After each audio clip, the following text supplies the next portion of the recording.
walk into the room and everything stops. Not because you're performing, because you're not. Not because you're putting on a show, because the show is over.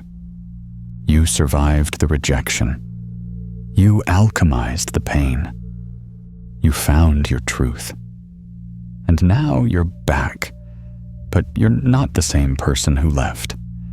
The family gathering where you used to shrink, you take up space now.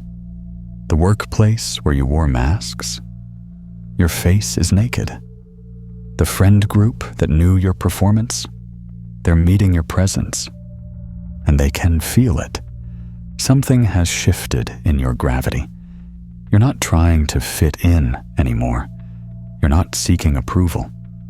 You're not managing anyone's comfort. You're just there, fully, unapologetically, real. This terrifies some people, inspires others, but it can't be ignored. Because here's what they don't tell you about authenticity. Getting it is only half the journey. The other half is learning to live it in a world that hasn't changed while you have. You're the phoenix who learned to walk among those still afraid of fire. And your very existence asks a question that makes everyone uncomfortable. What if you didn't have to perform anymore? Some will test you immediately. They'll try to trigger your old patterns, push your old buttons, resurrect your old roles. It's not malicious. It's mechanical. Systems resist change, and you were part of their system. You've gotten too serious. I liked you better before. Why can't you just be normal? The old you would have crumbled or fought. The new you smile, not a performed smile, a genuine recognition that their discomfort isn't your emergency. Others circle you like cats, sensing something's different, but unable to name it. They make jokes to test if you're still playing. They ask probing questions to understand what changed. And a precious few light up. They've been waiting for someone else to go first. Your transformation gives them permission to consider their own. But here's the mastery required. You enter these spaces without agenda, not to prove how much you've changed, not to show them what they're missing, not to recruit others to awakening. You return simply as yourself, nothing more, nothing less. Your non-performance in spaces built on performance is revolutionary. Your authenticity in environments of pretense is medicine. Your presence where you used to perform is proof that change is possible. You are walking medicine, and you're about to discover just how powerful that is. The wounds that nearly killed you have become your qualification to heal, but not in the way you think. You don't heal by telling people they're wounded. You heal by being so genuinely whole that others remember wholeness is possible. You don't fix by pointing out what's broken. You fix by demonstrating what integration looks like. This is the healer's paradox. The more you try to heal others, the less healing happens. The more you simply embody your own healing, the more others heal themselves in your presence. Think about what actually helped you wake up. Was it someone preaching at you? Was it someone listing all your dysfunction? Or was it encountering someone so authentically themselves that it gave you permission to question your own performance? You've become that permission slip walking around in human form. Your wounds turned wisdom make you exquisitely sensitive to others' pain. You see the patterns immediately. the codependency, the people-pleasing, the trauma responses masquerading as personality traits. You see it all because you lived it all. And the urge to share what you know can be overwhelming. You want to shake them awake. You want to fast forward their journey. You want to save them the years of suffering you endured. Stop, because every unsolicited truth becomes an attack. Every forced awakening creates resistance. Every attempt to accelerate someone's journey actually delays it. The real medicine isn't in what you say. It's in what you are. When you no longer need others to wake up for your comfort, that's medicine. When you can love people exactly where they are while holding space for who they could become, that's medicine. When you can witness someone's performance without judging it or joining it, that's medicine. Your healing happened in the perfect way at the perfect time. So will theirs. Your job isn't to be their alarm clock. Your job is to be living proof that morning comes. The deepest healers know this. You can't heal anyone. You can only create conditions where healing becomes possible. You become those conditions by being ruthlessly integrated yourself. Not perfect, not fully complete, but committed to your own wholeness above all else. Because here's the sacred truth. Your healing ripples without you saying a word, without you trying to fix anyone. Your very presence reminds others of their own wholeness. You are medicine in motion, a walking demonstration that transformation is survivable, living proof that authenticity doesn't kill you, it births you. The medicine isn't something you give, it's something you've become, and that changes everything. You're sitting in a coffee shop, fully present, not performing for anyone. You're not checking your phone every 30 seconds. You're not scanning the room for validation. You're not adjusting your posture to look more interesting. You're just here, breathing, being. And across the room, someone notices. Not consciously, but something in them recognizes something in you. A quality they can't name, an ease they've forgotten existed, a presence that doesn't need anything from them. The woman at the corner table has been drowning in her own performance for hours, checking emails, crafting the perfect social media post, managing her image. But when she glances up and sees you, something shifts. She can't explain it. You're not doing anything special.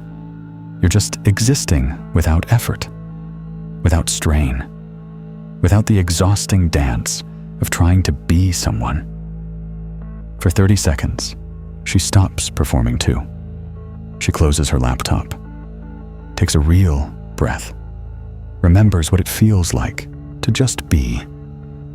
She doesn't know your name, doesn't know your story, doesn't know you've walked through hell and back, but your frequency is calibrating hers. This is how authenticity spreads, not through words, but through vibration. The barista, who usually gets fake smiles and rehearsed orders, you make real eye contact. You're present for the 30-second transaction. You don't treat him like a vending machine. For the first time today, he feels seen, human, real. That feeling stays with him. He's a little kinder to the next customer, a little more present. The ripple spreads. The businessman on his phone, performing success for invisible judges. Something about your settled energy makes him question why he's shouting into his phone about metrics that don't matter. He lowers his voice. The aggression drains from his shoulders. You're not trying to change anyone. That's what makes it so powerful. You're simply being changed, and that change changes the field around you. But here's what's beautiful. The ripples go where they need to go. The people ready to wake up feel disturbed by your peace.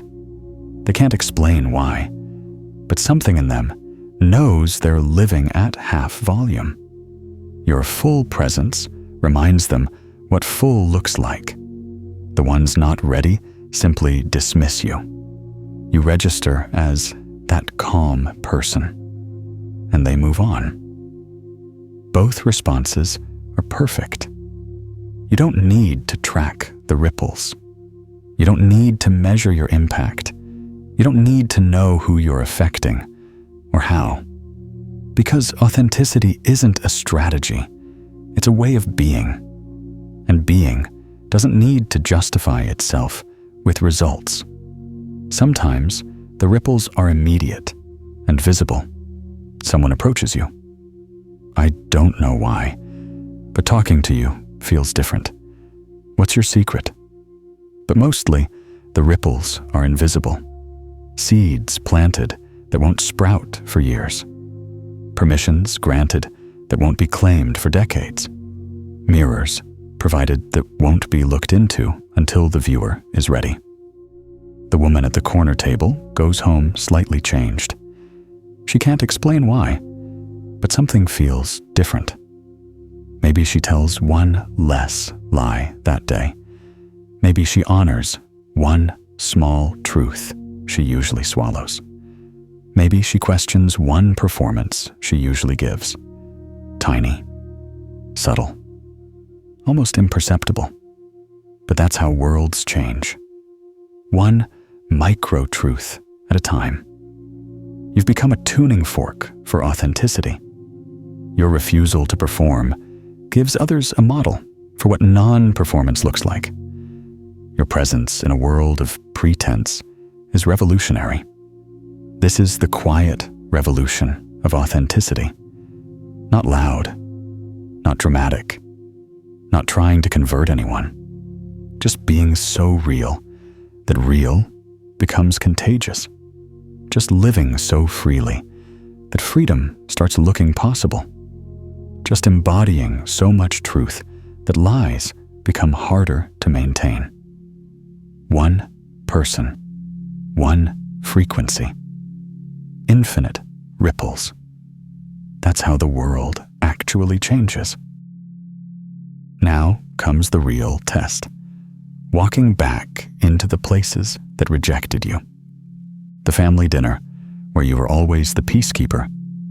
The office, where you wore your heaviest masks.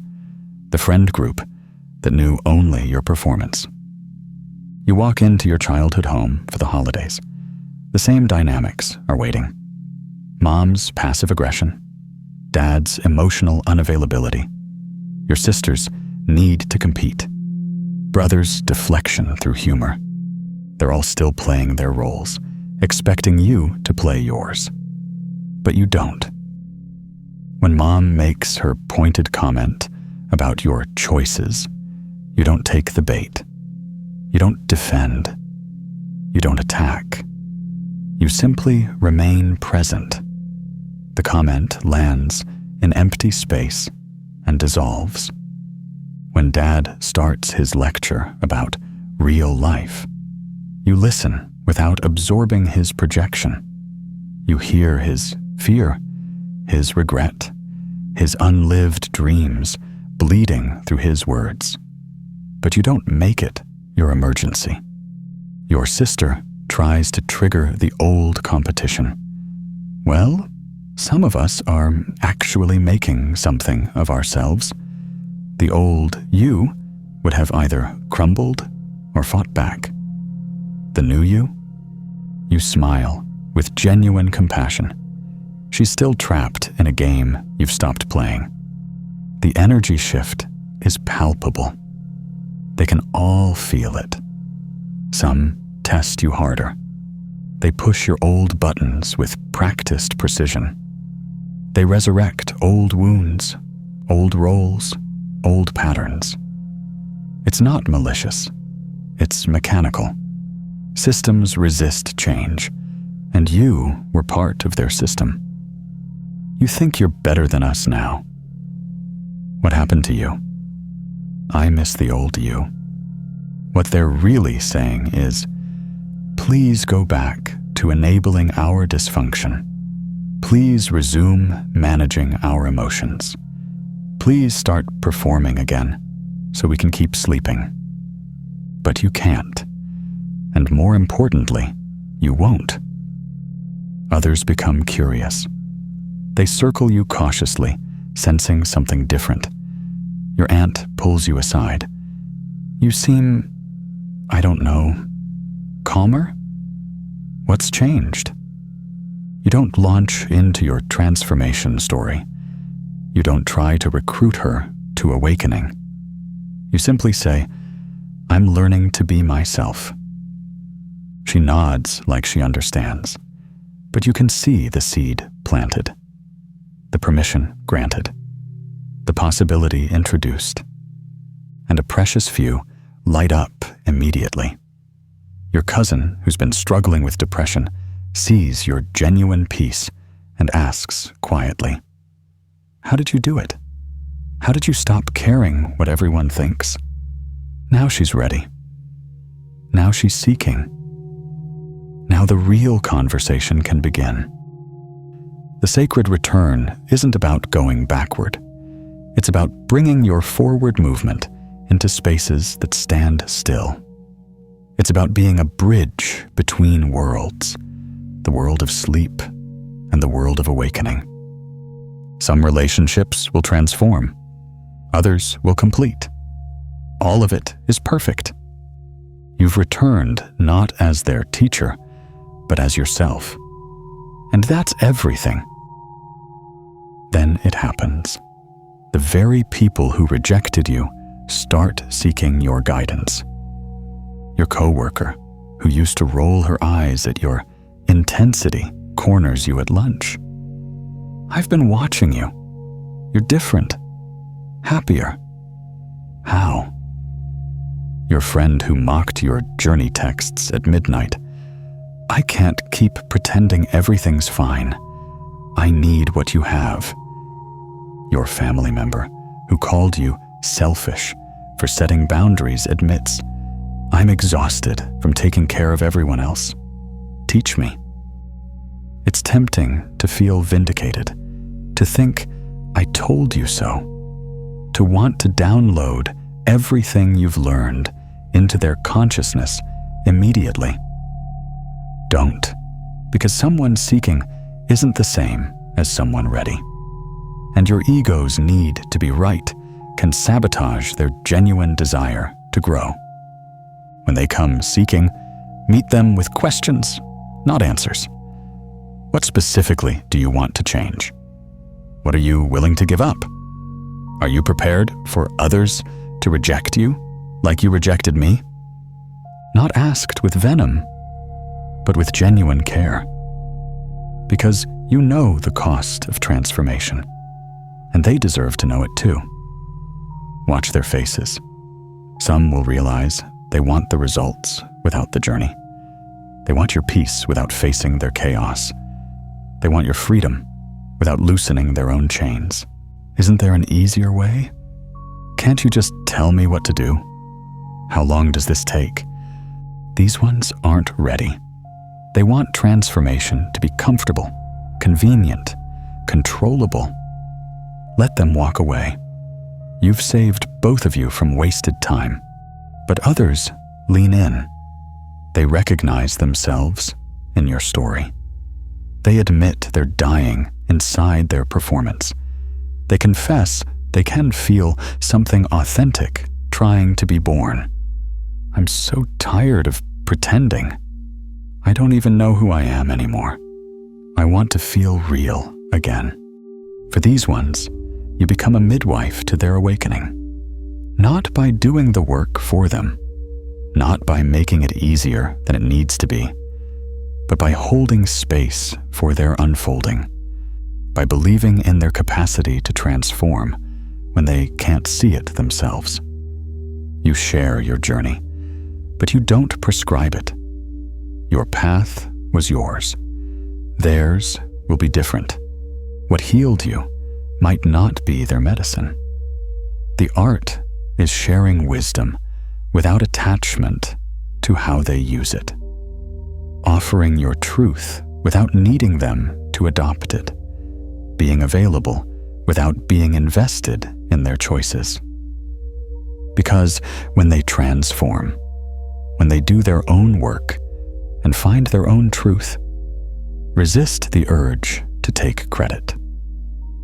Their awakening isn't your achievement. You were simply one ingredient in a recipe life was already cooking. This is how medicine moves through the world, not through force, but through readiness, not through preaching, but through presence. You've become what you needed when you were seeking, and that's the highest service there is. So here's the truth they don't want you to know. You are the medicine this world is desperately seeking. Not because you're perfect, not because you've arrived, not because you have all the answers, but because you've survived becoming real in a world built on lies. Every person who rejected your authenticity was terrified of their own. Every projection they threw at you was showing you exactly where the medicine needs to go. Every moment of isolation you endured was preparing you for this, to be living proof that transformation is survivable. You walked through the fire of rejection and came out forged, not burned. You faced the terror of being seen and discovered you were worth seeing. You chose truth over comfort and found that truth is the only real comfort. And now you carry something most people have forgotten exists. The unshakable knowing that you are enough, exactly as you are, without performing, without pretending, without apologizing for taking up space. That knowing, it's contagious. Your very existence gives others permission to stop performing. Your peace reminds them that peace is possible. Your boundaries show them that self-respect is survivable. Your truth whispers to their truth. It's safe to come out now. You don't have to save anyone. You don't have to fix anyone. You don't have to convince anyone. You just have to be. Be real in a world of pretense. Be whole in a world of fragmentation. Be free in a world of cages. Be yourself in a world that profits from your performance. That's the medicine. That's the gift. That's the revolution. You are not broken and needing to be fixed. You are not lost and needing to be found. You are not lacking and needing to be completed. You are medicine in motion, walking permission, living proof. The world needs what you've become, and you've become exactly what you needed to be. Stop hiding it. Stop apologizing for it. Stop making yourself smaller so others feel bigger. Your authenticity is not selfish. It's the most generous gift you can give. Because in a world dying of pretense, realness is life itself. You survived the fire. Now be the light. That's why you walked through hell, to show others it has an exit. That's why you faced the rejection, to prove that being hated for truth is better than being loved for lies. That's why you became yourself, to remind everyone else that they can too. The medicine you've become, the world is ready for it. So stop holding back. Stop playing small. Stop apologizing for being too much. Be the medicine. Be the permission. Be the proof. The revolution starts with you being you. Nothing more, nothing less. Everything.